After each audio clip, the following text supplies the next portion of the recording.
Magandang araw po mga giliw naming tagapakinig. Sa araw na ito, isa na namang natatanging kasaysayan ang inyong maririnig na kapupulutan ng aral sa buhay. At ito ay ilalahad ni Wilma. Maagang namatay si Daddy at mula noon, hindi na nag-asawa pa si Mommy. Kaya lumaki akong walang kapatid at lubos ang pagmamahal ko kay Mommy. Ganon din siya sa akin. Lahat ay ginawa niya. Maabot ko lang ang aking pangarap. At yun ay ang maging ganap na doktora. Pakinggan po ninyo ang aking paglalahad. Mang Lando, good morning po. Ay, good morning din. Good morning din po, Doktora. Magandang umaga po, Doktora Wilma. Ay, Arjo, i-check ko lang ang tatay mo, ha? Opo, sige po. Kumusta po ang pakiramdam nyo sa buong nagdaang araw, Mang Lando? Ay, maayos naman, Doktora. Okay, ang puso po. Ay, maayos din naman, Doktora. Hindi na tulad nung bago nyo operahan ang puso ko. Normal din po yung blood pressure nyo. Kaya, pwede ko na kayong i-discharge ngayon. Oo. Bakit ho parang hindi kayo masaya? Masaya po kami ni Itay, Doktora Wilma. Namang problema lang po dahil hanggang ngayon, malaki pang kulang namin sa pambayad sa ospital at maging sa inyo po. Wala na kayong aalalahanin doon. Dahil ang foundation na sponsor nyo, ang kausap na ng ospital. Oho. Oo, sila na yung magbabayad dito. Ako naman, binigyan ko kayo ng 50% discount. Kaya na-cover na rin yun ng inyong sponsor. Ganun po ba? Salamat po, Doktora. Iniligtas nyo na ang buhay ko. Pati sa bayad sa inyo, tinudungan nyo pa rin kami. Ang Panginoong Diyos po ang tunay na nagligtas sa inyong buhay, Mang Lando. Naku po. Naging kasangkapan lang po ako. Dahil siya po ang tunay na may-ari ng ating buhay. Kaya sa kanya po tayo dapat magpasalamat. Maraming salamat pa rin, Doktora. Oo nga. Napakabuti nyo. Hindi po namin ito makakalimutan.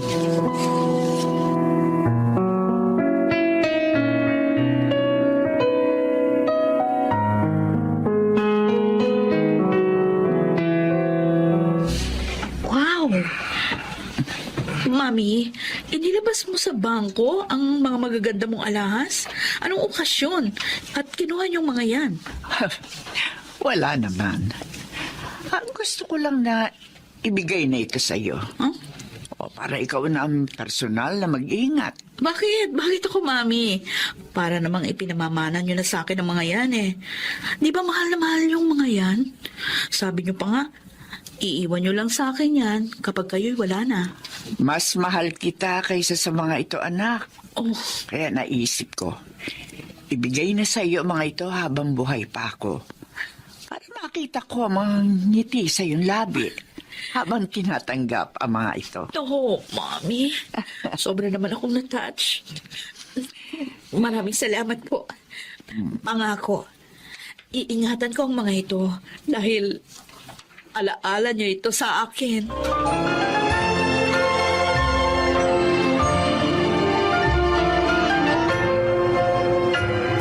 Hello po, Doktora! Hello, Susie. Mukhang masaya ka, ha? Talagang masaya po ako. Para sa paborito kong cardiologist. Para sa inyo. Ikaw talaga? Bakit naman? Dahil nalaman ko na isa na namang pasyenteng nailigtas ninyo sa bingit ng kamatayan. Alam niyo bang pinag-uusapan kayo ng kapwa ninyo mga doktor? Oh, bakit ano naman yung sinasabi nila? Kung pwede nga lang daw, kasama nila kayo sa bawat operation na gagawin nila. Dahil mas sure daw sila na makakaligtas ang pasyente pag kayo ang kasama. Ang mga yun talaga. Hindi naman ako ang tunay na nagliligtas ng buhay, kundi ang ating Panginoong Diyos. Kaya nga kahit ako, nagpapasalamat din sa Kanya sa tagumpay na binibigay niya sa akin. Napaka-humble po ninyo talaga, Doktora Wilma. Oh, excuse me, Susie, ha? Sige Tumatawag po. yung husband ko. Sasagutin ko lang. Oh, Manuel, Napatawag ka. Ba? Ano? Si Mami inatake?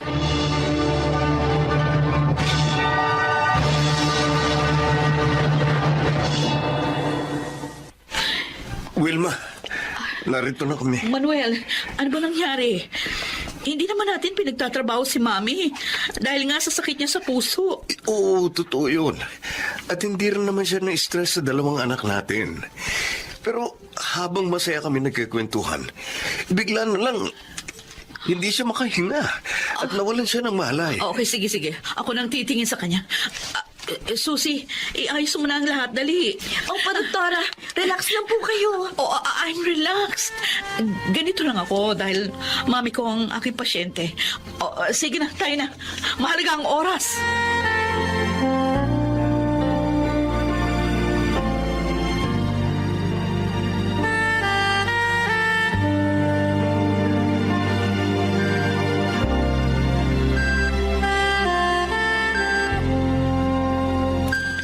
Wilma, Mami, nandito ako.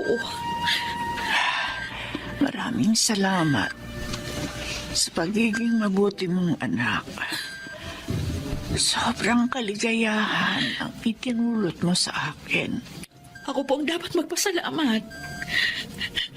Nagpapasalamat ako sa pagmamahal at pag-aaruga niyo sa akin. Dahil sa pagsisikap niyo, nagtagumpay ako sa buhay. Nakikita ko nga, anak. Pwede na kitang iwan. Hindi mo na ako kailangan. No. Huwag mo sabihin yan, Mami. Kailangan ko pa kayo. Dumating na ang oras ng pagpapahinga ko, anak. Mami. Kaligayan naman akong aalis dahil nasa mabuti ka ng kalagayan. Huwag kang umiyak. Alalahanin mo, isa kang doktora. Anak, mahalin mo ang iyong profesyon. Huwag kang magbabago. Mangako ka. Opo, Mami. Oh.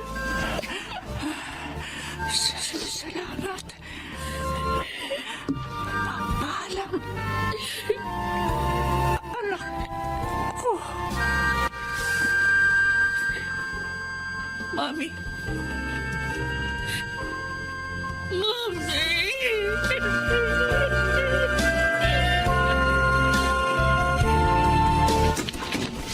Hello po, Oh. Sir Manuel. Ikaw pala, Susie. Come in. Thanks po. Kukumustahin ko lang po si doktora. 3 weeks pa lang siyang wala sa ospital pero miss ko na po siya. Mas masaya po kasi pag nandun siya. Paborito mo talaga ang asawa ko. She's like an elder sister to me. Kumusta na po siya? Ay, nako. Ayan, lagi pa rin malungkot. Nagkukulong sa kwarto at umiiyak. Kaya nga, nag-file siya ng mahaba-habang leave sa ospital. Pwede ko po kaya siyang makausap?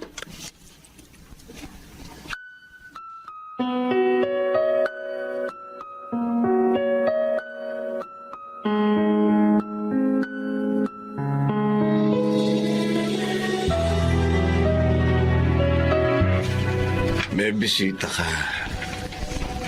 Manuel, di ba sabi ko ayokong tumanggap ng bisita? Kaya nga nag-leave ako sa trabaho ko sa ospital. Gusto ko magluksa. Gusto ka makausap ni Susie, kahit sandali lang daw. Oo nga po, Doktora Vilma. Sana huwag kang magalit. Susie, Miss ko na kayo, Doktora eh. Kumusta na po? eto. Nasasaktan pa rin. Nalulungkot. Naiinis ako sa sarili ko dahil hindi ko nailigtas ang mami ko. Siguro po kaya nangyari yun. Dahil talaga Talagang hanggang doon na lang ang buhay ni Ma'am Elena. Yun din ang sabi ko sa kanya, Susi. Pero bakit ang iba na kaya kong iligtas? Bakit ang mami ko hindi? Ano bang mali ko? Wala po kayong pagkakamali, Doktora. Ginawa niyo po ang lahat na makakaya ninyo. Maaaring pagsubok po sa inyo ito.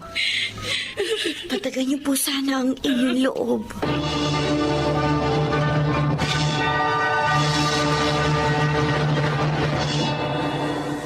Masarap itong dala kong ulam, di po ba, Itay? Oo nga, Jonah. Siguro sariwa ang mga gulay na ginamit dito, no? Malinamnam. Tay, may babalita nga pala ako sa inyo. Ano yun? Napadaan ho ako sa ospital kanina. Oh. At nalaman ko, mahigit 1 buwan na palang nakalib si Dr. Wilma. Ha? Oh, bakit daw? Namatay daw po ang mami niya.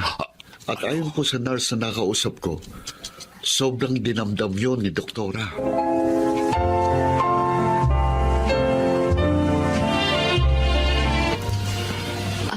Mang Lando, Doktora. kayo palang bisita ko. Nabalitaan po namin ang nangyari. Kaya inalam ko po ang inyong tirahan para makita ho kayo. Nakikiramay po kami, Dr. Wilma. Salamat ho. Kailan naman po kayo babalik sa ospital? Ewan ko ho, hindi ko pa alam. Hindi ko pa rin kasi kaya hanggang ngayon. Huwag sana kayong magagalit sa akin, Doktora, no? Gusto ko lang po kayong paalalahanan. Nailigtas po ninyo kaming mga pasyente ninyo dahil ayaw pa kaming kunin ng Diyos. At ang mami ninyo, siya po ang ibig na papagpahingahin na ng Diyos sa paglalakbay dito sa buhay. Binigo niya ako. Sa mami ko pa. Bakit siya ganon? Nauunawaan ko po kayo. Tulad namin, tao rin kayo na may kahinaan. Pero ang Diyos po, ang tunay na may-ari sa ating buhay. Wala po tayong karapatang sumbatan siya. Dapat nga po ay magpasalamat kayo. Dahil kahit naiwan na po kayo ng inyong ina, abay, tagumpay na po kayo. Hindi po ba't napakalaking biyaya noon? Mang Lando. At hindi lahat ng tao nakakatanggap ng gayong biyaya.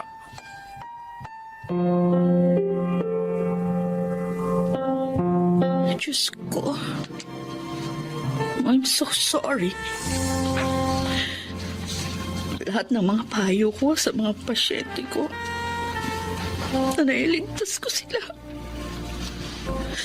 Nakalimutan ko na sinusubok mo po ako. Sinumbatan pa kita.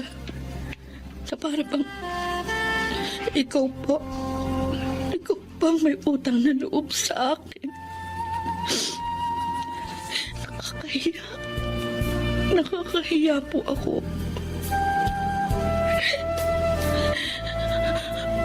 Patawarin mo po ako, Diyos ko. Pangako po, hindi na mauulit yun. Hahanapin ko na ng matatag ang buhay.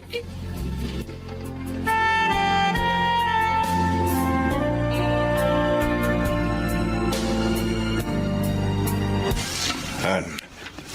Oh. Narito na tayo sa puntod ni Mami. Yes, son. Ako nang maglalagay sa puntod niya nitong dala nating bulaklak. Are you sure you're okay? Yeah, don't worry. Mami, Alam ko, hindi niyo na ako maririnig. Pero gusto ko pa rin sabihin, ang taos-puso kong pasasalamat sa inyo sa lahat-lahat. Thank you for your love, Mommy. Ngayon, handa na akong bumalik sa aking propesyon. Tutuparin ko na po ang pangako ko sa inyo.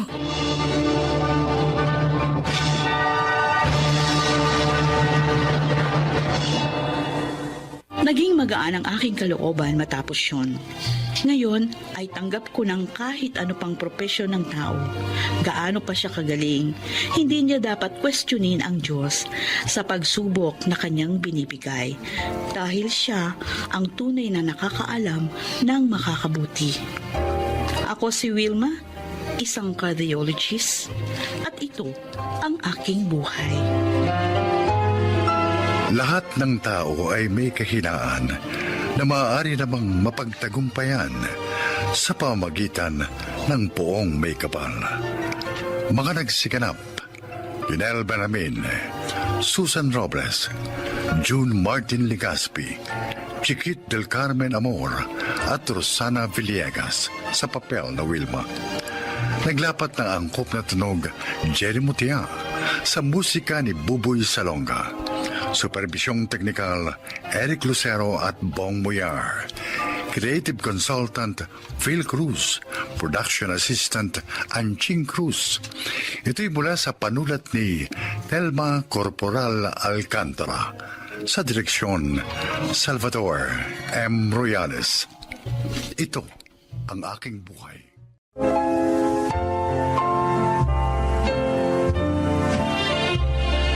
Magandang araw po sa inyo mga kaibigan. Mapapakinggan po natin ngayon ang kwento ng isang babae na kung paano niya nalagpasan ang kanyang mga insecurities sa buhay. Siya ay si Michelle.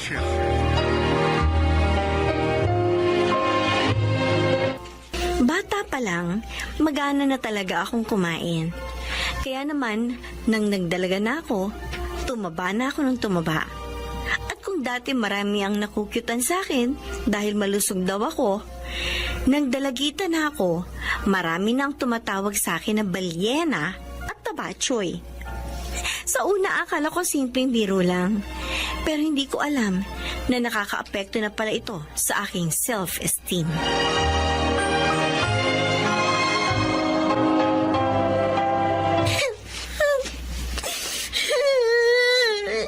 Michelle? Oh! Bakit? Ano nangyari sa'yo? Bakit ka iiyak? Naku, pawis ka. Ano bang nangyari sa'yong bata ka? May masakit ba sa katawan mo? Ano? Sakit! Alin? Sakit, Mama! Ano? Alin lang masakit sa'yo? Ito! Masakit ito! Ang dibdib mo? Naku, bakit? Hindi! Alin pala? Ito nga eh! Itong puso ko! Masakit ang puso mo? Bakit? Siya ayaw sa akin ng crush ko. Ha? Tapos, sinabihan niya pa ako na ang kapal daw na mukha ko magka-crush sa kanya. Kaya tumatawa ko raw para raw ako balyena. Ano? Paano naman ako magiging balyena? Hindi nga ako marunong lumangoy? Bakit parang natatawa ka dyan, Mama? Ay, hindi. Hindi ako natatawa. Kumati lang ang ilong ko. Makati talaga itong ilong ko. Ano ba? Mama, bakit ba? Mataba ba talaga ako? Anak, Bakit bang maging mataba mo? maganda ka.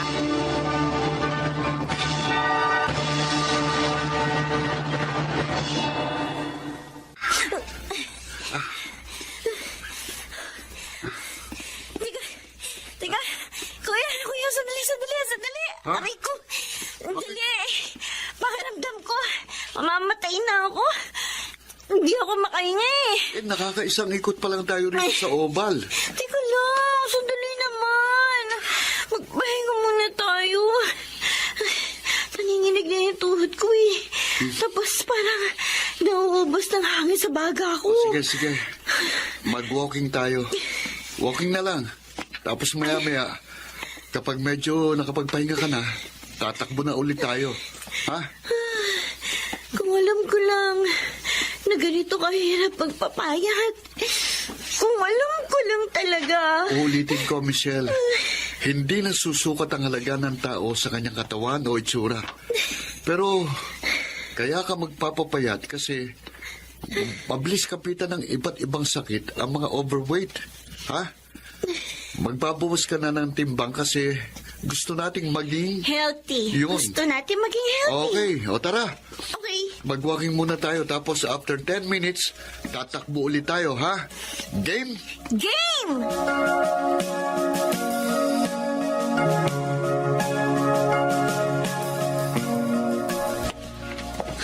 Mukhang kailangan na nating magpatahi ng bago mong uniforme, Michelle.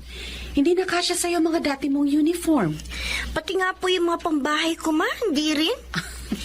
Ang laki ng ipinayat mo. Mula sa 65 kilograms, ilang ka na nga lang ngayon? 45 kilograms na lang ako, ma.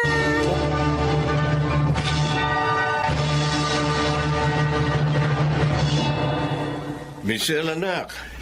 Punong-puno na ang divider natin ng mga trophy mo. Magpapahinga na muna ako sa pagsali sa mga pageant pa. Magfo-focus ako ngayon sa pag-aaral. Kasi 1 taon na lang gagraduate na ako sa college. Hindi maaaring magpabayaan ko yung pag-aaral ko. Tama yan. Gusto ko maging isang nutritionist. Gusto kong turuan ng mga tao tungkol sa tamang pag-aalaga ng kanilang katawan. Kung saan ka masaya, anak, susuportahan kita.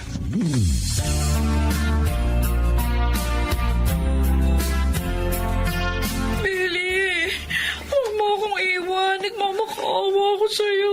Ayoko na nga, Mia. Isa pa nahihiya na ako sa mga kaibigan ko. Pati ako binubuli nila. Bakit? Paano rin ba ako nagkagusto sa kagaya mo? Ang taba-taba. Para ka ng drum kalaki. Drum? Oo! Para akong drum? Oo nga! Yung ayaw mo, hindi tangke. Para kang tangke. Grabe ka naman! Oo! Paano mo nasisigmulan sabihin sa akin ito? Bakit? Nasasaktan ka? Eh, totoo naman ah. Dati hindi ka naman ganyan kalaki. Ngayon, ang taba-taba mo na. Nakakahiya ka ng kasama. Kaya pwede ba? Mag-iwalay na tayo. Huwag mo Ha? akong iwan, Ay, Billy! ano ba? Ay, bitiwan mo nga ako. Ano ba? Billy! Uy, wag mo nang guluhin ang buhay ko, ha? Sige na, teka na nga! Ay! Mia? Bitch! Ay, ano ba, maliliit na tayo sa next subject natin. Bakit nandito ka pa? Eh kasi, si Billy nakipag-break sa akin. Ang taba-taba ko raw. Para na daw akong drum. Ano?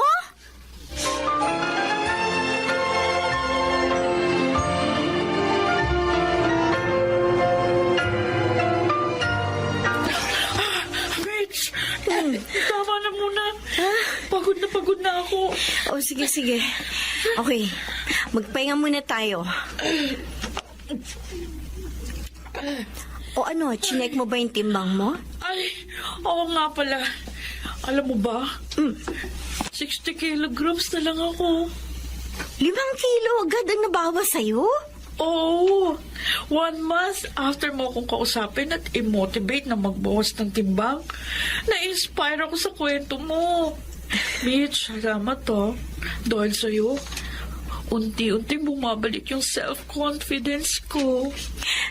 Alam mo ba dati, kapag naalala ko yung time na binubuli rin ako, ay iyak ako. Parang bumabalik yung trauma na naranasan ko. Pero ngayon, na may nababahagi na ako ng kwento kong yon at kung paano ko na-overcome ang mga insecurities ko, napagtanto kong kailangan ko palang dumaan sa ganon kasakit na karanasan. Kasi gagamitin yun ng Diyos para makatulong ako sa ibang tao. Tama ka, correct. Kaya nga ako kahit na hirap mag-diet, kahit na minsan, gustong gusto ko lang kumain ng sweets, ay talagang pinipigilan ko yung sarili ko. Kasi naman, ang sarap-sarap kumain. Oo nga, no?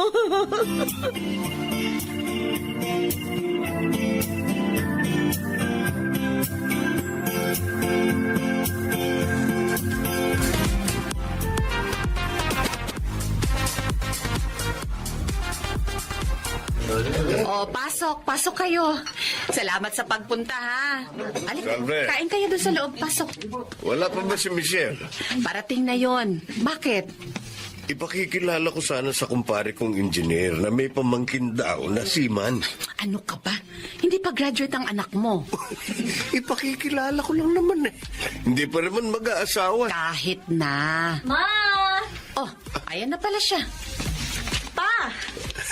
Ma, Kanina ka pa namin hinihintay. sorry po. May tinapos pa kami ni Mia. Ang dami ginagawa ng mga graduating students eh. Alam niyo na. Magandang gabi po. Ikaw si Mia? Opo. Oh, Michelle, bakit hindi mo sinabing may maganda ka palang klase?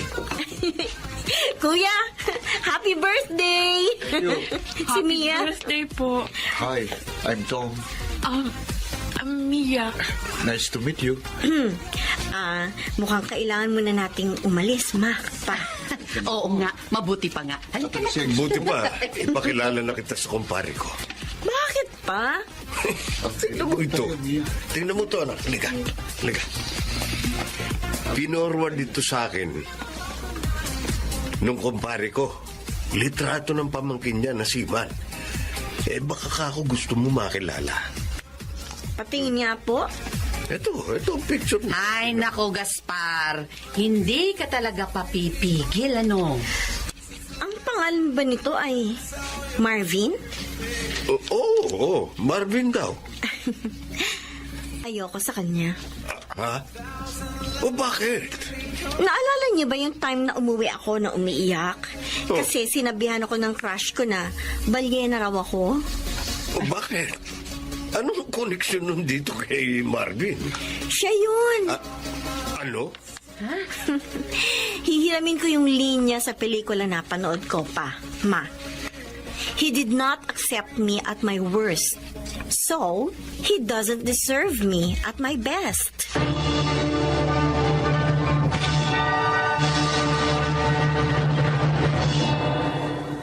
Nang natutunan ko ang value ko as a person at nang malaman kong ang katawan natin ay dapat inaalagaan, hindi para ma-appreciate tayo ng ibang tao, kung hindi para maging healthy tayo at malayo sa mga karamdaman, mas naging confident ako. Ngayon, hindi ko na kailangan ng validation ng ibang tao dahil alam kong kahit meron akong mga kapintasan, maganda ako. At mahal ako ng Diyos. Ako po si Michelle. At ito ang aking buhay. Beauty comes in all shapes, sabi nga. Ngunit mahalagang maliban sa self-value, alam din natin kung paano aalagaan ang ating mga katawan at pahalagahan ang ating kalusugan. Makaragsiganap, Jeneline de la Cruz, Baynard Landicho Jr., Rosana Villegas, Phil Cruz, Lionel Benjamin, at Chiquit del Carmen Amor sa papel na Michelle. Naglapat ng angkop na tunog Jerry Mutia, sa musika ni Buboy Salonga, superbisyong teknikal Eric Lucero at Bong Boyar. Creative Consultant Phil Cruz, Production Assistant Anching Cruz. Ito'y mula sa panulat ni Rita Labanon. Sa direksyon, Salvador M. Royales. Ito ang aking buhay.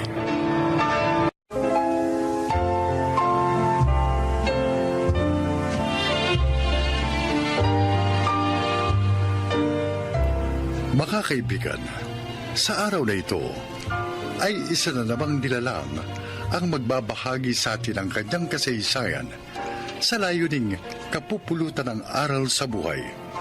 Siya po ay si Kevin.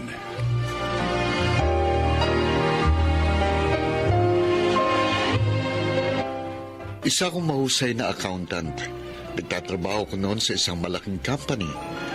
Bukod sa kita ko doon, may iba pa akong kita. Kaya naman sunod ang layo ko. Pakinggan po ninyo ang aking kasaysayan.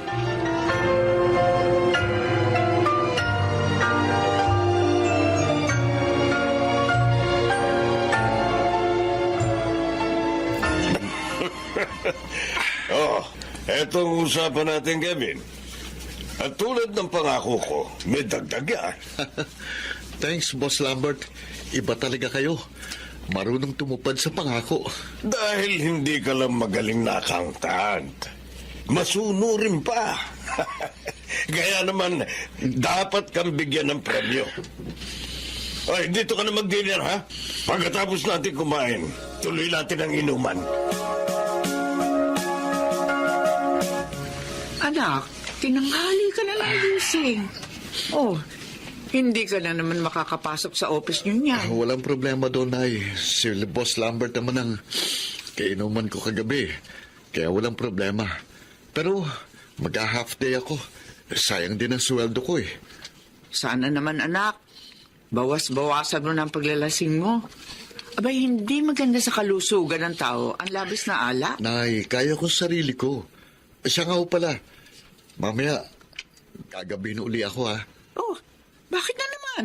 Dadaan ho ako sa pinagagawa kong magiging bahay namin ni Grace.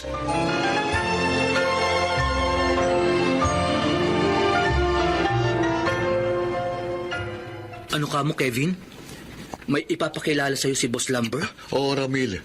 Magpapadoktor din ang financial records niya. Kaya may dagdag income na naman ako. Pupuntahan ko siya mamaya eh. Wala na naman pala akong coaching masasabayan mamayang uwian. Pasensya na, tol. Okay lang yun. Sanay naman ako mag-commute eh. Si Grace nga, hindi ko rin masusundo eh. Di bale, babawi na lang ako sa kanya next time. Uunahin ko muna tong pagkakapirahan. Pero pare, tayong kaibigan lang ha. Ingat ka rin sa ginagawa mo. Kasi pag sumabit ka dyan, masisira na ang propesyon mo. Baka makulong ka pa.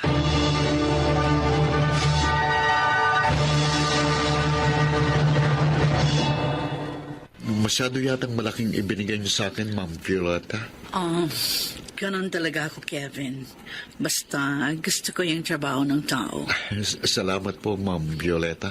Oh, pwede pa. Stop calling me Ma'am Violeta. Violi na lang. Di pa naman ako matanda, di ba? Oo, parang magkasigidad nga lang tayo. Yan ang gusto ko sa'yo, Kevin. Sa BIR ka lang nagsisinungaling. Pero sa akin, hindi. At dahil dyan, meron pa akong isang premyo sa'yo. Really, Violi?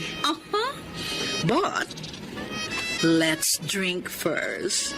Bago yun.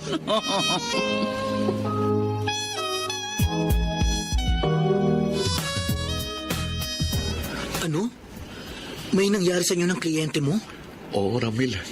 Pero wala kaming relasyon. Ang labo naman. May nangyari sa inyo pero wala kayong relasyon. Hindi ko naman siya mahal eh. Pareho lang kaming lasing. Kaya nangyaring bagay na yun. At dahil bibigyan din niya ako ng mga kliyente, sinasakyan ko na lang ang mga trip niya. Eh paano si Grace? Si Grace, siya ang talagang girlfriend ko. Ang mahal pakakasalan ko. Kaya hindi niya dapat malaman ang paglalaro namin ni Violeta.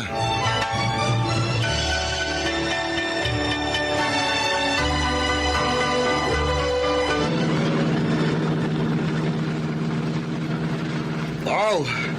Ang sarap mag-drive nang walang traffic. Lalo na't ganito kagandang kotse gamit ko. Eddie, sa'yo na ito. Ha? Talaga, Violi? Yes, so sabi. Basta ba, lagi mo akong ito-drive. Sure, anytime. Gusto mo, dalasan pa natin eh.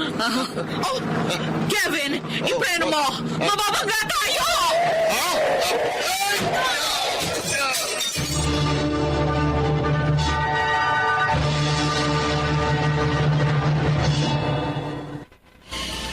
Kevin? Kevin? Lumayas ka na. Grace, bakit matilim? Bakit hindi kita makita? Huwag ka sana mabibigla. Ha? Bakit? Anong nangyari sa mga mata ko? Ano? Na-damage ang mga mata mo sa pagkakaaksidente ninyo ng babaeng kasama mo. Kaya ano? Sabihin mo. Kaya nabulag ka. Hindi. Ayoko mabulag. Ayoko. Nasa Sinay. Bakit kayo pumayag na bulagin nila ako? Wala kayong kwenta. Kami pa ba, Kevin? Kami pa ba ang walang kwenta? Kami na talaga nagmamahal sa'yo? Sa kabila ng mga pagkakamali mo? Grace, Akala mo siguro hindi ko alam ang tungkol sa inyo ng Violeta na yon. Maging ang pagpapabayad mo sa mga gustong dayain ng financial records ng kanilang kumpanya. alam mo yun? Oo, alam ko. Dahil may pakpak ang balita, may tenga ang lupa. Pero hindi kita sinumatan. Dahil ang hinihintay ko ay ang pagbabago mo. Grace, pag-iusap. Patawarin mo ko. Huwag mo akong iiwan. Mahal kita.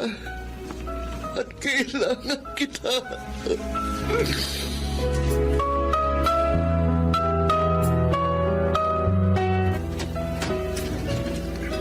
Magandang araw po, Nanay Mirna. Oh, Grace, ikaw pala. Halika, tuloy ka. Salamat po. Maupo ka, oh. Salamat po, Nanay Mirna. Oh, ano? Kumusta lakad mo? May maganda po akong balita. Huh? Nakahanap na po kami ng Cornea na pwede kay Kevin. Ibig bang sabihin? Makakakita na uli si Kevin ko? Opo, Nanay Mirna. Salamat, Diyos ko. Sana nga lang, kapag nakakita na siya uli, talagang magbago na siya. Pangalawang buhay na ito ng anak ko. At naniniwala ako na hindi niya ito sasayangin. Tutuparin niya ang pangako niya sa'yo.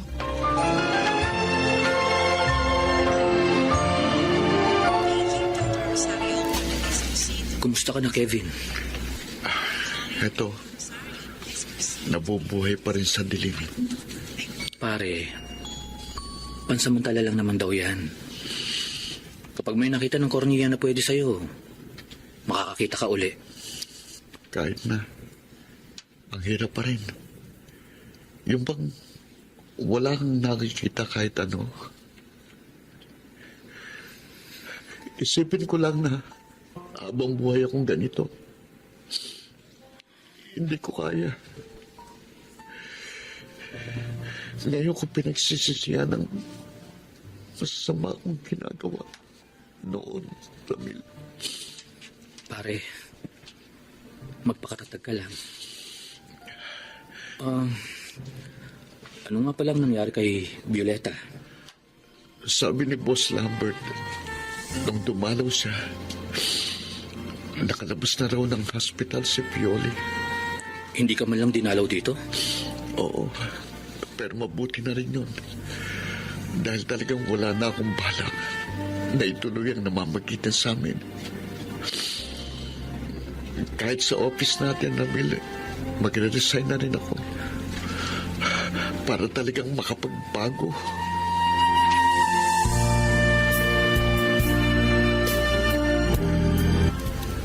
Gayon, Kevin, dahan-dahan mong imulat ang iyong mga mata. Doktor, kinakabahan ako eh. Huwag kang matakot. Dahan-dahan lang. Dahan-dahan. Doktor, Oh. Anong masasabi mo? Nakakakita na uli ako, Dok. Salamat sa inyo. Totoo, anak. Opo, Inay. Salamat po, Diyos ko. Grace, Inay, salamat sa inyong pagtitiyaga. At salamat sa pagpapatawad mo sa akin, Grace. Umaasa ako, Kevin. Tutuparin mo ang pangako mo. Oo, Grace. Hindi ko nasasayangin ang buhay at mga matang ibinigay ng Diyos sa akin.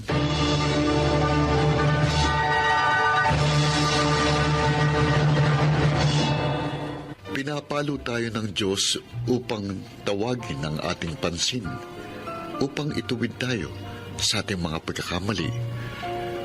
At ito ang ginawa niya sa akin. Sana po inyong naibigan at kinapulutan ng aral ang aking inilahad. Ako, si Kevin, isang CPA, at ito ang aking buhay. Mga nagsiganap, Susan Robles, Chiquit del Carmen Amor, Alan Ortega, Lionel Benamin, Rosana Villegas, at Phil Cruz sa papel na Kevin. Naglapat ng angkop na tunog Jerry Mutia, sa musika ni Buboy Salonga, supervisyong teknikal Eric Lucero at Bong Muyar, creative consultant Phil Cruz, katulong sa produksyon Anching Cruz, sumulat ng ating kasaysayan Telma Corporal Alcantara, sa direksyon Salvador M. Royales. Ito ang aking buhay.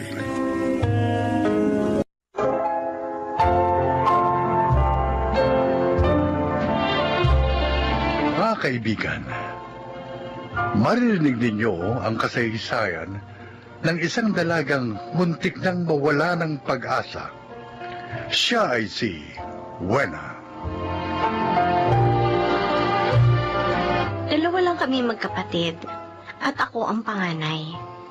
Sabi ni Inay, pumanaw sa bilangguan ng aming ama. At dahil doon, ako bilang panganay ang naging katuwang ni Inay upang mabuhay kami.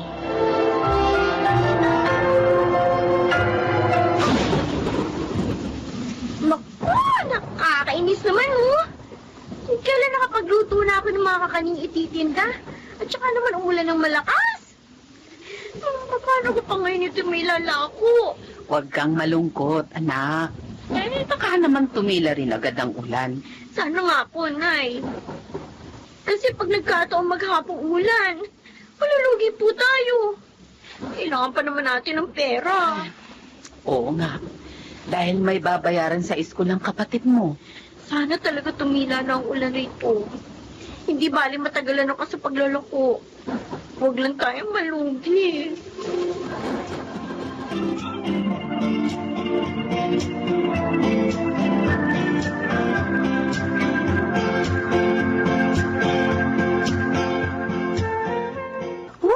Napakainit naman ng araw. Kahapon umulan ng umagang umaga. Ngayon naman, napakainit ng araw. Pag ganito naman ang panahon, sobrang nakakapagod ang maglako. Sana may bumili pa nito mga tinda ko. Para naman makabawi ako sa lugi kahapon. Ate! Bili na kayo ng suman, mga kuya! Puto, kutsinta, at biko! Bili na po kayo! Wala! Ay, Taga muna sandali! ay, Mang Nestor, kayo pala! Bili na po ninyo ito natitira kong kakanin para po maubos na. Ay, sige. Bibilin ko na lahat yan. Tama-tama dahil hindi pa kami nagmimerienda ng aling dolor mo eh. Salamat naman po at makakauwi na ako. Eh, siya nga pala, tinawag kita dahil may sasabihin ako sa'yo. Ano po yun? Ang kababata mong si Ariel, darating dito bukas. Kasama ang nobya niya. Ay, talaga po? Oo. Magkikita na pala kami ng kababata ko. Kaya nga gusto naming umorder sa'yo ng mga kakanin para bukas. Ha? Sige po, Mang Nestor. Oo. Alam ko naman po yung mga paborito ng kababata ko eh. Dadali ko na lang po sa inyo bukas.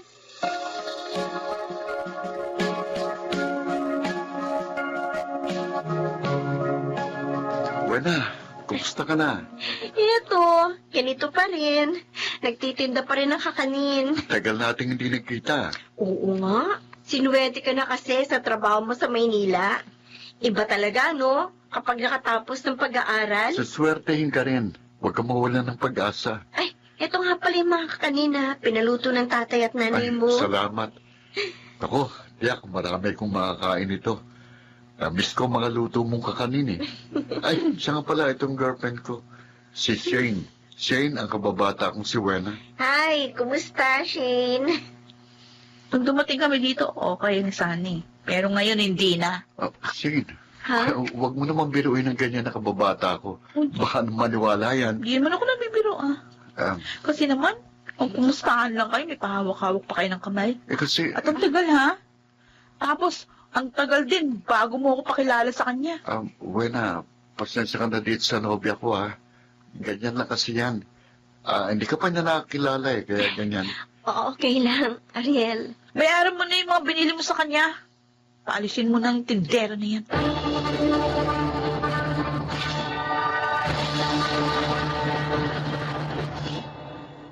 Yung pala ang nangyari kaya malungkot ka. Silosa pala ang nobya ng kababata mo. Eh kasi naman na eh. Binigyan niya ng masamang kahulugan yung closeness namin ni Ariel. Tapos, tinignan pa niya ako mula ulo hanggang paa. Para po ba sinasabing, mahirap lang ako? May mga tao talagang ganun. Mapagmataas. Pero sana anak, huwag mong hayaan na sirain nila ang iyong araw. Pati na ang sigla mo sa paggawa. Kailan kaya tayo makakaahon sa hirap, Nay? Wena, Para naman po, hindi na tayo nahamak ng iba. naniniwala ako. May awa ang Diyos.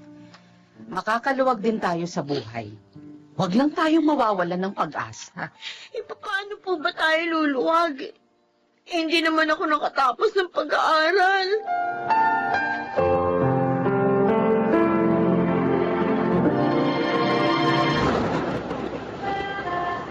Mabuti naman, Wena. At nakita kita dito sa lugar na madalas nating puntahan nung araw. Dito pa rin naman ako nagpupunta. Pag gusto kong ma-relax.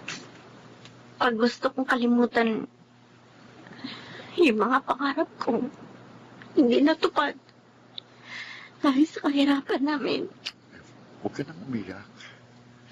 Patutupad mo rin ang mga pangarap mo.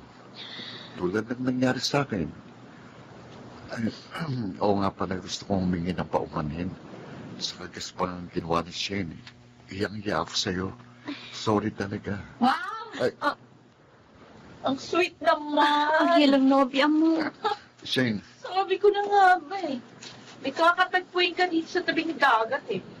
At ito palang babaeng itong katagpo mo. Shane, huwag kang mag-iskandalo. Nagkakamali ka sa iniisip mo. Ayaw mo ba kayo umamin? Eh, huli ko na nga kayo. Magkatabi pa kayo, ha? Ito, pinapahiya ng luha ka dito. Shane! Shane, hindi mo siya dapat sinampal. Nakakaya ginawa mo. Hindi na sampal gagawin ko. Pag hindi ka na nilayuan, kakalbuhin ko siya. Alika na nga. Uwi na tayo. Alika. Alika.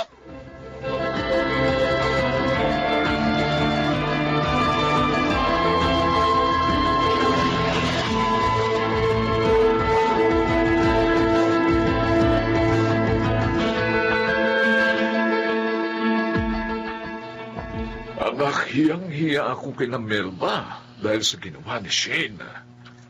Abay-nobay mo pa lang siya pero sobra na siya kung magselos. Ang totoo po tayo madalas na kami mag-away sa Manila. Dahil po sa ugali niyang yun. Aba, nako, hindi rin maganda ang pagiging mapagmataas niya. Baka pag nakasal kayo, maging ganyan din siya, maging sa amin ang mga magulang mo. Itay, Anak, pag-isipan mong mabuti. Kung siya talaga ang babaeng gusto mong pakasalan, mahirap magsisi sa huli.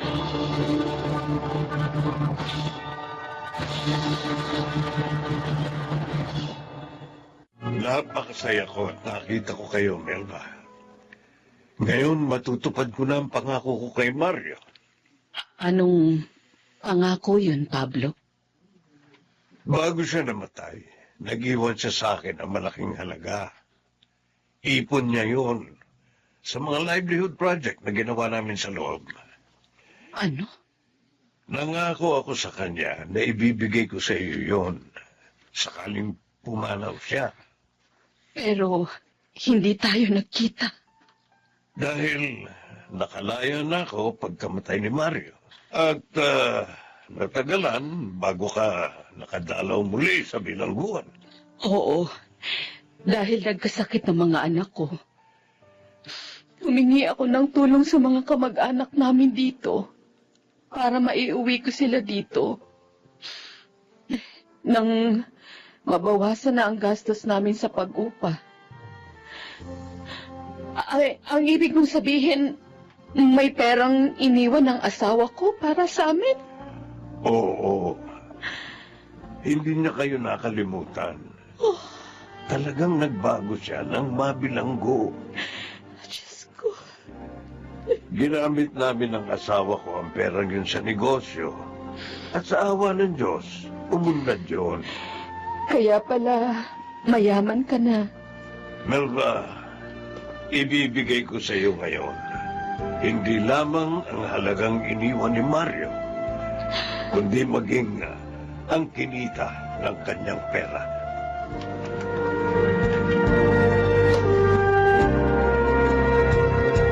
Buena, patawarin mo ako ha, kasi pinagsalosan kita. Ganun hindi naman dapat. Naging maarte at mapagmatas ako. Ganun pareho lang naman ang mga magulang natin ni dating mga bilanggo, ang mga tatay natin.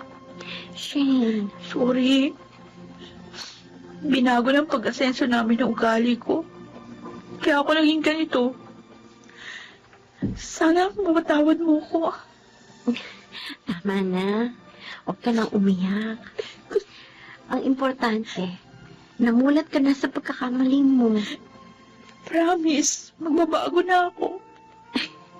Ipangako mo rin yan sa kaibigan ko para magkaayos na kayo. Hindi ka na galit sa akin? Hindi na. Ngayon pa ba ako magagalit? Nalaman kong magkaibigan pala ang mga tatay natin.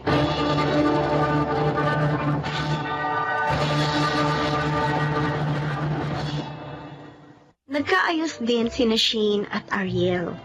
At kami naman ni Shane, best of friends na ngayon. Totoo nga palang habang may buhay ang tao, ay hindi dapat mawala ng pag-asa. Ni isang araw ay darating din sa kanya ang isang magandang bukas. Tulad ng nangyari sa amin. Ako po si Wena at ito ang aking buhay. Hindi natutulog ang Diyos. Hindi niya nalilimot ang pagtitiis ng kanyang nilalang na may mabuting puso. Makaragsiganap, Jenaline de la Cruz, Jun Legaspe, Phil Cruz, Rosana Villegas, Lionel Benamin, at Chiquit del Carmen Amor sa papel na Wena.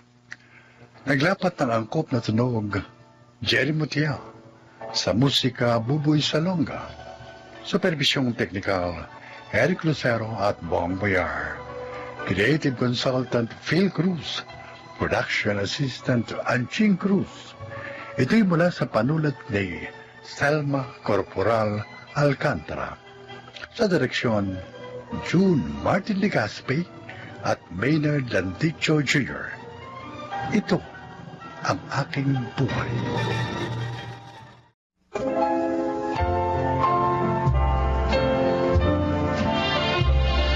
Mga kaibigan, sa araw na ito, inyong maririnig ang kwento ng isang estudyante na hindi sumuko sa buhay sa pag-abot ng kanyang mga pangarap para sa mga taong pinag-aalayan niya ng kanyang mga pagsisikap. Siya ay si Joel. Nasa isang sulok lang ng abenida ang pinapasukan kong public college, kaya halos sa lugar din yon umiikot ang aking buhay. At dahil huling taon ko na noon sa kursong marketing, Mas kailangan kong kumayod para may pantustos ako sa pinaghahandaan kong pagtatapos sa kolehiyo. Miko! Tol! Uy! Ikaw pala, Joel. Ano, Tom? Kumusta ka na? Nakakita ka na ba ng diskarte? Wala pa nga eh, kaya nga hinanap kita rito sa mall. Pagpapapasok sana akong lagarista sa sinehan ng tatay mo. Ha? Di ba minsan nabanggit mong kailangan ng tatay mo ng isang kasamang lagarista? Utol, mahirap maging lagarista. Pagod ka sa pabalik-balik sa pagbabiyahe ng mga rolyo ng pelikula ng mga sinehan. Baka maapektuhan ang pag-aaral mo, Tol. Tol, kaya ko yun. Sige na naman oh. Ipakiusap mo ako sa tatay mo. Eh, kung mapilit ka, di sige. Mamaya, pagkatapos ng duty ko, Ano? sasamahan kita kay Itay. Talaga? Kasi niya ang pinapasokan niya sa may kanto ng Avenida. Tol, thank you. Thank you. Maasahan talaga kita. Sa totoo lang, Tol. Nauna na ako nagsabi kay Itay na ako na lang ang kunin niyang lagarista. Ha? Eh, ayaw nga niya eh. Dahil baka makasira raw sa pag-aaral ko. Pero hindi na rin niya ako pinigil na mag-apply akong janitor dito sa mall. Naiingit nga ako sa iyo, Tol eh. Kasi may tatay ka pang nag-aalala para sa kapakanan mo. Ako, kami ni Jana. Hindi na rin maipaliwanag ni Lola kung nasaan ang mga magulang namin. Basta isang araw, hindi na raw nagsiuwi. Lagalag daw kasi ang mga yun eh. Sa kalsada na bubuhay.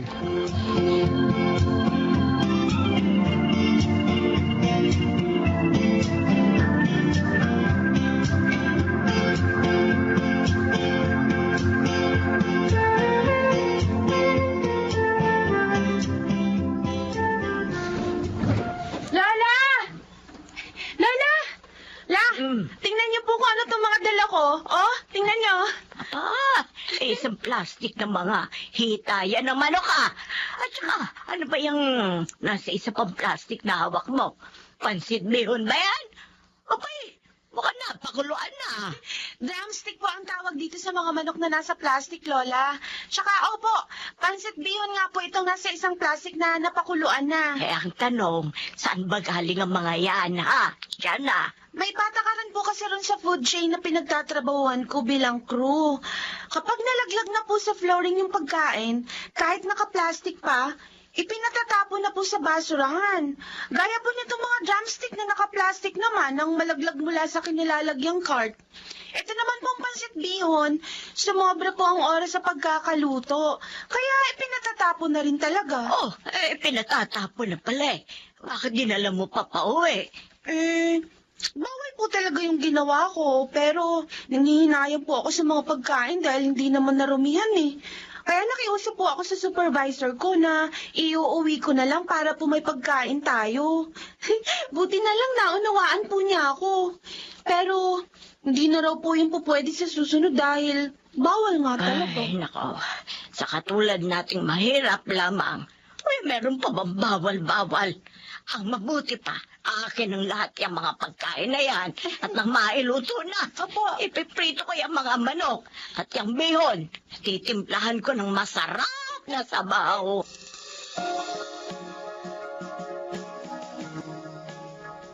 Ang tanong, may sarili ka bang bisikleta na magagamit mo sa pagbibiyahe ng mga rolyo ng pelikula? Opo, yung ginagamit ko po kapag pumapasok ako sa klase. Aha. O, sige. Pero, oy, para di masyado maapektuhan ng pag-aaral mo, ha?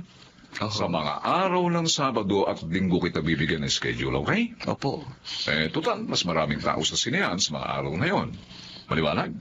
Opo, opo. Paano? Na-explain ko naman lahat sa iyo mga gagawin mo. Opo, ha? opo. Sa Sabado po, maaga akong pupunta rito sa sinehan. Okay. Maraming salamat po, Mang Fredo.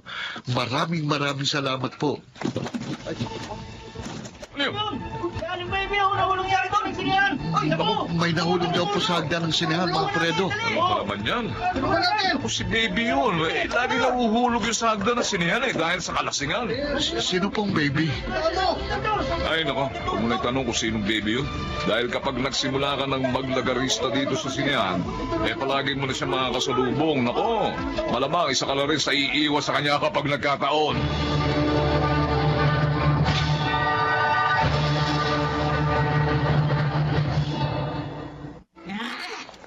Bullshit ang mga tao sa sinihan.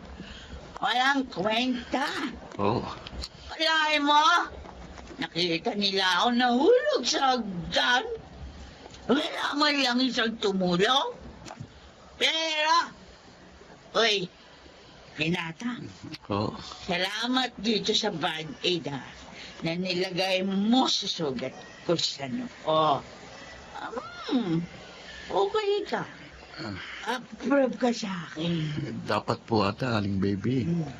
Kapag nakainom kayo, pumirmi na lang kayo sa bahay nyo para makaiwas din po kayo sa disgrasya. Ano ka ba? Dito, bahay ko, kisinihan. Dito ako nakatira. Kaya walang pwedeng makapagpalit sa akin dito. Hindi po kayo itinataboy ng security guard? Ha? Mas makulit pa ba siya sa akin? Ha? Pakay ko siya. Pero, teka. Pugi ka. Sino ka ba? Anong ginagawa mo dito sa sinihan? Ako po yung bagong lagaristang kinuha ni Mang Fredo. Ha? Fredo? Mhm. Manhid na lagaristang byudo na kahit na anong pa-charming ang gawin ko. Di ako ba napansin? Walang pakiramdam? Hey, kaya po pala negative ang perception sa inyo ni Mang Fredo. Kasi type ko, yung kaedad ko rin. O kaya yung mas matanda sa akin. Kasi nga, gusto ko gawin nila akong prinsesa ng kanilang pagmamahal. Yung bang pinagyayabang ako na ako yung mahal nila. O yung talagang pangarap ko. Ang maging kagaya ng bida sa Pretty Woman. Oh. Napanood mo yan?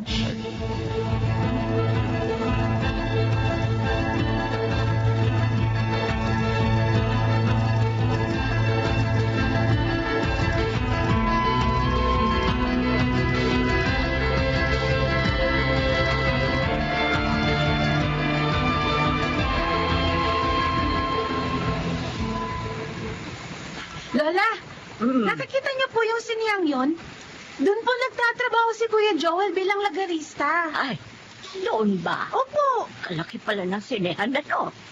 Siguro, ang sarap manood ng mga pelikula ni Fernando po. Ay, paborito ko nga kasi si FPJ ako. Speaking of FPJ, Lola, ayun oh, tingnan niyo.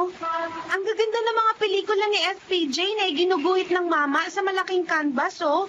Ang galing niya, no? Ay, oo nga. Kanina pa ako naaaliw sa pagtingin-tingin sa malalaking billboard ng mga pelikula. Ang gagaling ng mga gumuguhit. Talagang mga dalubhasa sila sa ganyan sining. Oo nga po. Ay, may nag-text. Teka lang po. Lola, si Kuya po. Puntahan daw po natin siya sa presintong malapit sa sinyang pinapasukan niya. Ay, pero bakit daw? Bakit daw nasa presinto ang kuya mo?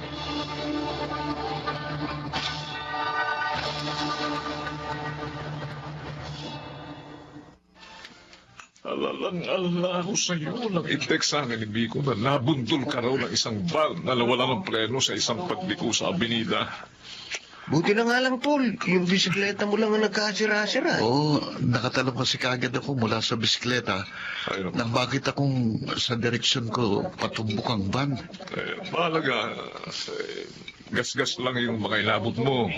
Oo. Napalitan pa ng bago yung bisikleta mo. Buti naman, mabait din naman yung may-ari ng van na nakadisgrasya sa'yo. Hindi tinakasan ng pananagutan niya. Ang good news pa ron, Tol. Tuloy pa rin ang paglalagari mo sa mga sinihan ng mga role ng pelikula. Oy, kayong dalawa ha?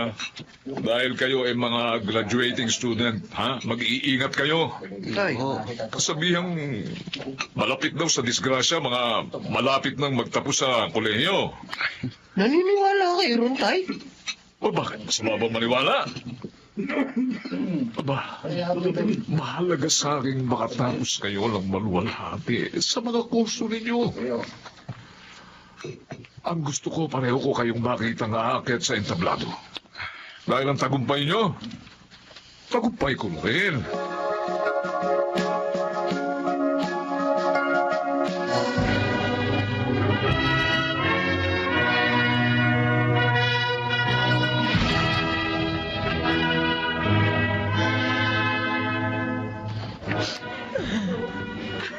Ang lola talaga. Ang saya-saya ng paligid, oh, tapos ikaw pa na yung iyak. Ay, naku. Sige kayo, baka malampasan niyo ang pag-akyat ni Kuya sa stage. Malapit ko siyang tawagin, oh. Ay, hindi ko mapigilan ng pag-iyak sa sobrang tuwa. Bakit ba? Ano ba yan? Ituloy ako nakakawa na sa inyo, eh. Ayun, naiiyak na rin ako. Alam mo ako, isa ito sa magiging pinakamaligayang araw sa buhay ko. Dahil pagkaraan naman nito, ang pagtatapos mo rin sa kolehiyo. Siguro nga, kapag pareho na kayo nakita ng kuya mo na nasa maayos ng katayuan, pwede na akong mamatay. Lola talaga. Masyado na kayo nag-iisip sa mangyayari after 50 years pa. Matagal pa po tayong magkakasama-sama ni na kuya, okay? Kasi nga po, kayo naman ang aalagaan namin. Kung paano niyo rin kami inalagaan mula nung maliliit pa kami. Lola, Opo. mahal na mahal po namin kayo. Lagi niyo pong tatandaan yan.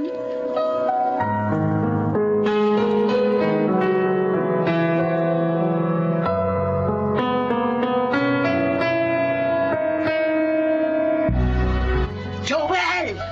Ay, uy, Aling Baby, kumusta na po kayo? Gusto ko lang magpasalamat kasi doon sa binigay niyong birthday cake ni Miko sa akin. Nung sumweldo kayo sa trabaho niyo. Nako, di niyo alam kung gaano kalaking kaligayahan ang naramdaman ko ng araw na yon. Abay, sa buong buhay ko. Noon lang ako nakatanggap ng cake sa araw ng birthday ko. Ang totoo po, may kasama pong bulaklak ang cake na yon. Pero sabi po kasi niya sa amin ni Miko, siya na raw pong magbibigay sa inyo ng personal. Sino?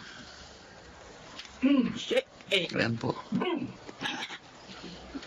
Baby, belated happy birthday, ha?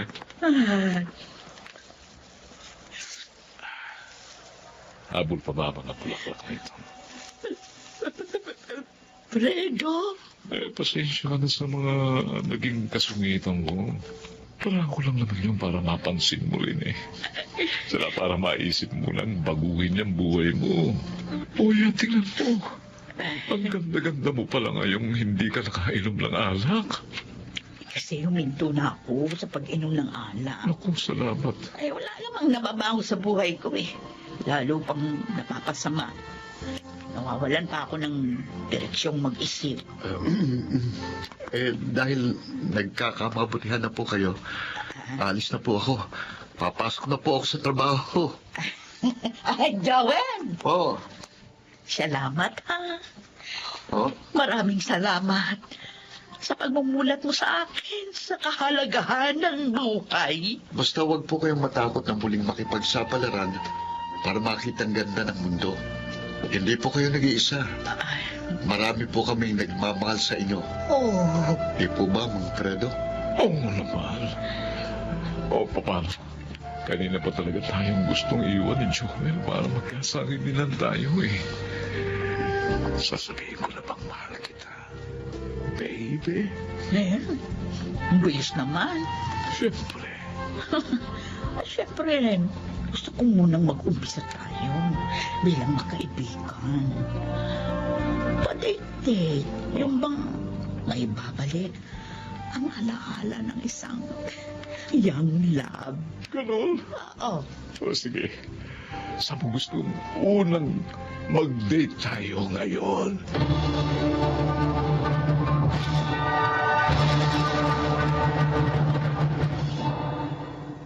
Ilang mahabang taon na rin mula nang makatapos ako sa kolehiyo hanggang sa nagkaroon ng matatag na trabaho sa isang marketing department ng isang kilalang supermarket. At Pinupuno pa rin ng galak ang puso ko kapag nagagawi ako sa Avenida. Ang lugar na naging kanlungan ng aking mga pangarap. Ang lugar kung saan nakilala ko mga taong nagtugtong sa aking mga pangarap.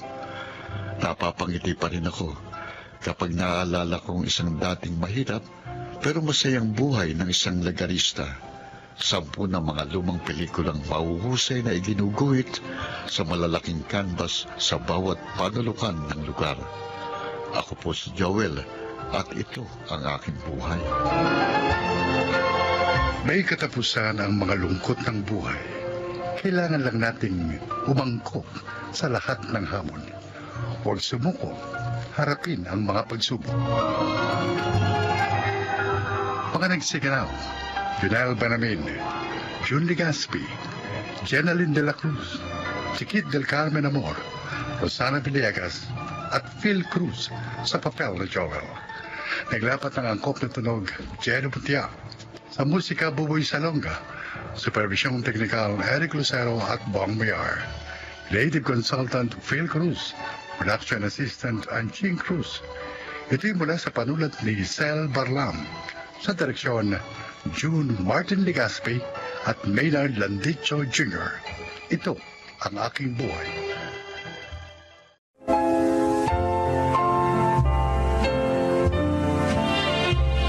Mga kaibigan, sa araw na ito, inyong maririnig ang kwento ng isang dakilang babae na pinatunayang ang pagmamahal sa kapwa ay nagmumula sa pagmamahal din sa Diyos. Siya ay si Dahlia.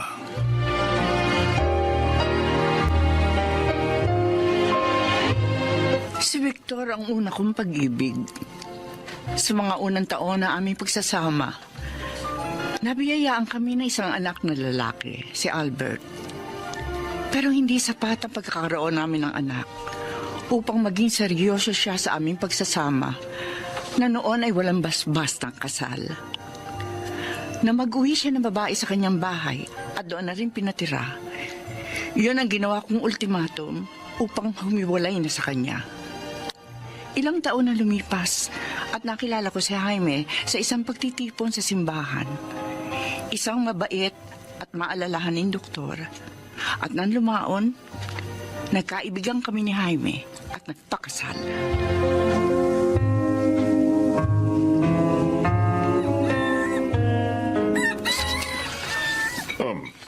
Si Albert ba? Alam na ba ang kalagayan ni Victor? Oo. Pero alam mo naman ang batang yun. Basta tungkol sa kanyang ama, hindi siya interesado. Kaya mo. Tatawagan ko. Kakausapin ko. Maraming salamat palagi sa pangunawa, Jaime, ha? Kung wala nga lang akong appointment sa mga pasyente sa klinik ngayong araw na ito, sasamahan kita sa pagdalaw kay Victor sa Bataan. Pero pangako, sa ibang araw na libre ako. Sige. Basta kung hindi man ako makauwi agad, pinagluto na kita ng mga uulamin mo. Pinagparti-parti ko na, iinit mo na lamang sa microwave. Nandoon lahat sa freezer, ha? Sige. Ako nang bahala. Ay, eto nga pala ang 1,000 piso. Ipamili mo ng mga prutas para may maipasalubong ka kay Victor. Makabubuti ang mga prutas sa kalagayan niya. Tiyak na matutuwa ang matandang yung kapag nalaman pinadalan mo siya ng mga prutas, Jaime. Magpalakas ka mo siya. At wag kung ano-anong iniisip. Mag-ehersisyo ka mo siya.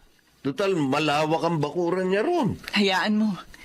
Sasabihin ko sa kanya lahat ang mga paalala mo.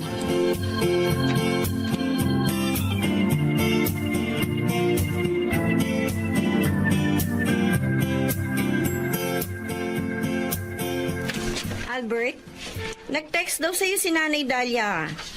Nag-text sa akin nagtatanong kung nabasa mo na raw ba.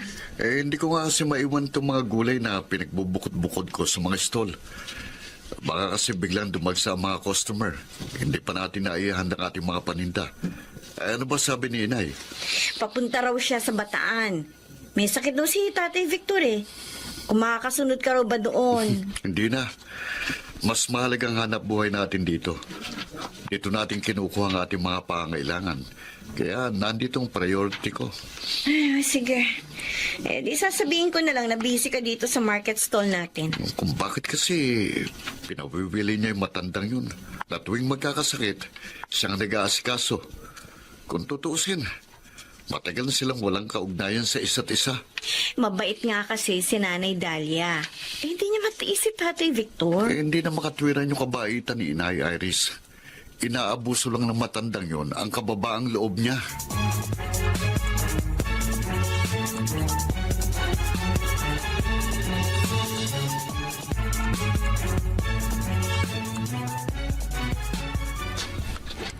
Oh, isang subo na lang ito, Victor.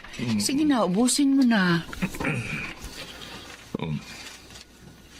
Ano nga kaya kung hindi kita pinagpalit sa ibang babae noon, ano? Dahlia? Ako? Mas gusto ko pa rin pinagpalit mo ko sa iba.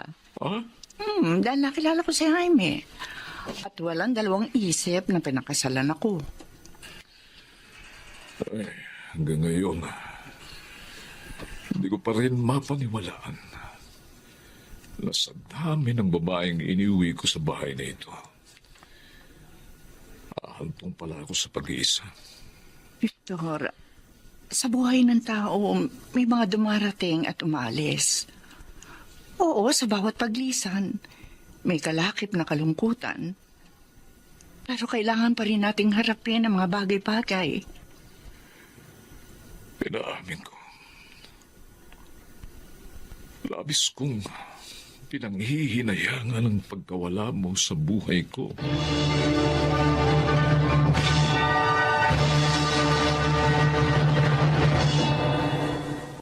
Mama! Pakihatid po lang sa bayan! Kumare! Ay, oy! Oy, ano? Pauwi ka na ba sa Maynila? Oo, Mare. Salamat nga pala sa pagbalita mo sa akin sa text sa kondisyon ng kumparing Victor mo, ha? Kahit papaano, naririyang ka at nakakabalita ako sa iyo. Naku, sino pa ba naman ang magtutulungan kundi tayo? Huwag kang mag-alala. Lagi ko namang nakikita yung mga kilos niya doon sa loob ng kanyang bahay. Malalaki kasi yung mga bintana. Kitang-kita ko mula sa bintana namin. Oo, pero sana lang, inumin niya yung mga gamot at vitamins na iniwan ko sa kanya. Kailangan nga kasi yun ang katawan niya. Pinagluto ko na rin ng pagkain. Inilagay ko na lamang sa refrigerator niya. Napakabuti mo pa rin talaga kay kumparing Victor, ano, kumare? Kung sana nga lang, nakita niya yung kabutihan mo noon pa man, ano? Huwag na natin pag-usapan na nakaraan. Tapos na yun eh. Oh, papaano? Nainip na si Mamang Tricycle. Balitaan mo na lamang uli ako, Mari, ha? Oo, siya. Sige. Oy, Mare, ingat ka sa biyahe, ha? Salamat. Kumusta na lang sa inaanak kong si Albert? Oo, makakarating. Sige na, aalis na ako, ha? Sige. Mama, tayo na po.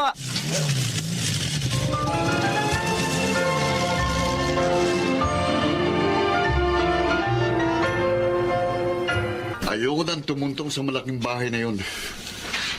Naroon lamang mapapait na alaala ng aking kabataan. Nauunawaan ko naman kung saan nagmumula ang pinaguhugutan mo, Albert. Nakatatak sa bahay na yon ang kanyang kalupitan sa akin. Kay Inay. Uuwing lasing dahil talunan sa sabong. Lahat ng makita ay babalibag, tatadyakan. Kung ilang tadyak na sa mukhang inabot ko sa kanya, hindi ko na matandaan. Kapag nakikita kong sinasakal niya nung sinay dahil sa walang pakundangan niyang galit, gustong kumawala ng puot ko. Pero wala akong magawa ng mga panahon yun. Sabi ni Inay, mas payat na raw si Tatay Victor ngayon kaysa noong huli niyang dalaw. Palibhasa nga masamang damo kaya matagal mamatay. Ang nakakainis lang, bakit kailangan pa naming madamay ni Inay sa mga dinaranas niya ngayon? Hindi pa pwedeng basta na lang siya mamatay at maglaho sa mundo.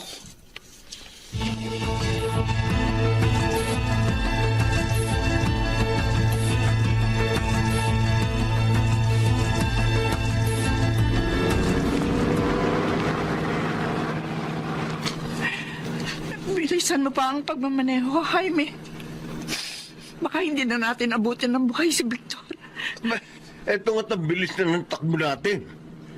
Kailangan din natin mag-ingat dahil baka tayo naman ang madisgrasya. Ang sabi sa text si Kumaring Doris, nakita raw niya na sumuko ng dugo sa may bintang na si Victor. Pagkatapos noon, bumagsak na raw sa loob ng bahay. Kaya hindi niya na alam ang sumunod na nangyari. Huwag ka mag-alala. May dala akong first aid kit.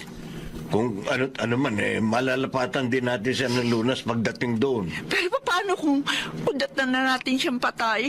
Paano? Pwede ba? Huwag ko ano-ano ang iniisip mo. Natataranta na nga ako sa pagmamaneho.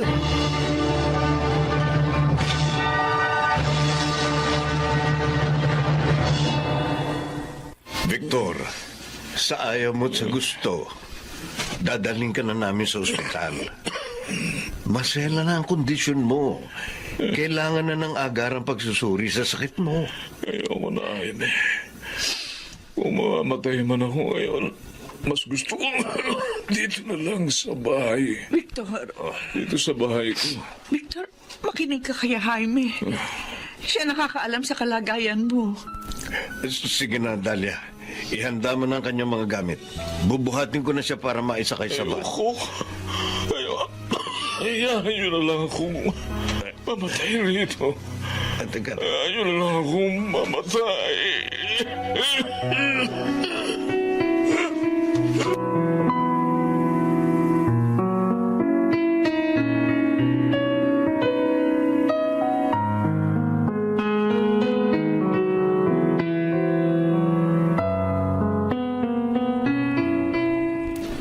Albert, nagkamalay na si Tatay Victor. Sige na, lapitan mo na siya.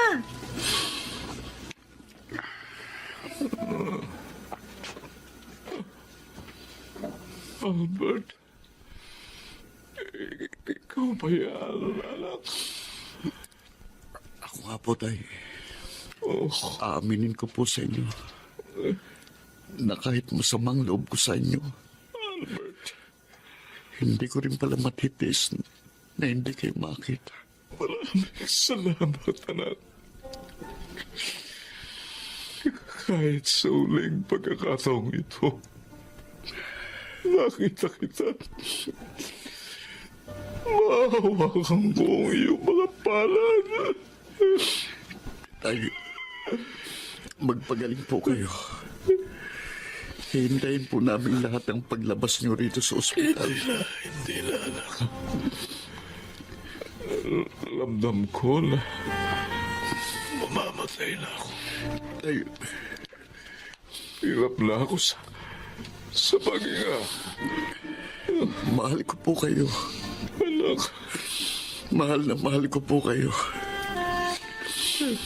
Hindi man po ako nagkaroon ng pagkakataong iparamdam sa inyo yun. Pero sa kaibuturan ng puso ko, yun pong nadarama ko. mahal din kita, anak.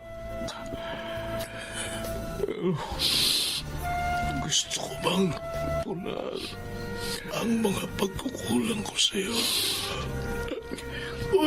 Wala na akong panahon. Tay, Anak, hirap na hirap. Anak, huminga. Hindi ko na kaya.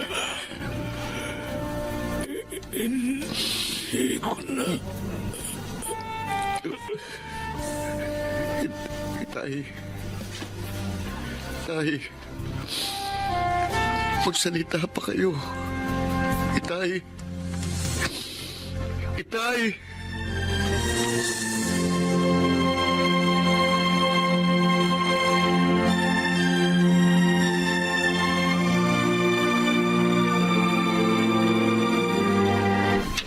Ayon sa death certificate na inilabas ng ospital, cancer sa baga ang siyang ikinamatay ni Victor. Pagkatapos ng kanyang cremation bukas ng umaga, makahihinga na tayo ng maluwag.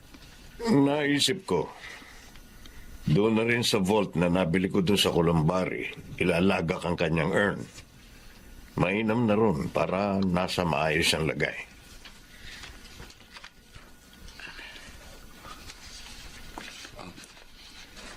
Maraming salamat po, Tatay Jaime. Naging napakabuti niyo po kay Tay. Kayo ni Inay. Dahil napakabusilak ng puso ng nanay mo, Albert. Marahil kung nagkabaliktad man kami ni Victor ng kalagayan, aalagaan din niya ako tulad ng ginawa niyang pag-aalaga sa tatay mo.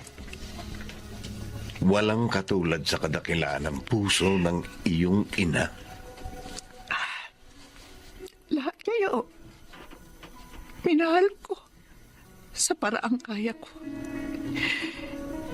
Iba-iba man ang level ng pagmamahal na yun. Nandirito kayong lahat sa puso ko. Ikaw man, Iris, dahil bahagi ka na ng buhay ni Albert. Mahal na mahal din kita, anak. Mahal ko rin po kayo, Nanay Dalia. Mahal na mahal ko rin po kayo. Pero siyempre, may higit pa ba akong dapat mahalin kundi ikaw, Jaime? Ikaw at ang katapatan mo ang pumuno sa buhay ko. Ikaw at ang iwalang katapusang mga kabutihan. Pinasasalamatan ko na sa itaas. Dahil binigyan niya ako ng isang taong may mabuti ring pusong katulad mo.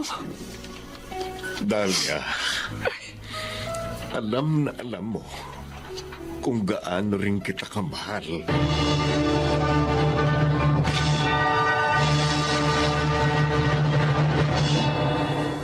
Pagkaraan namin mailagay sa maayos sa mga abo ni Victor, nagsimula na rin kaming bumalik sa normal naming mga buhay. Mas naging panatag na ang aming mga kalooban pagkaraan ng mga pangyayaring yon. Dahil alam naming nasa payapa na rin siyang kalagayan sa piling ng nasa itaas. At sa mga naganap at magaganap pa sa aming mga buhay. Wala pa rin mababago sa tunay at kababaan loob na ipagkakaloob namin kanino man. Ako po si Dalia. At ito ang aking buhay.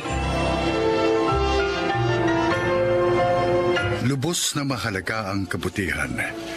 Ginagawa tayong karapat-dapat ng banal na salitang ito at pinagpapala ang ating mga buhay mula sa ating mga isipan hanggang sa ating mga puso.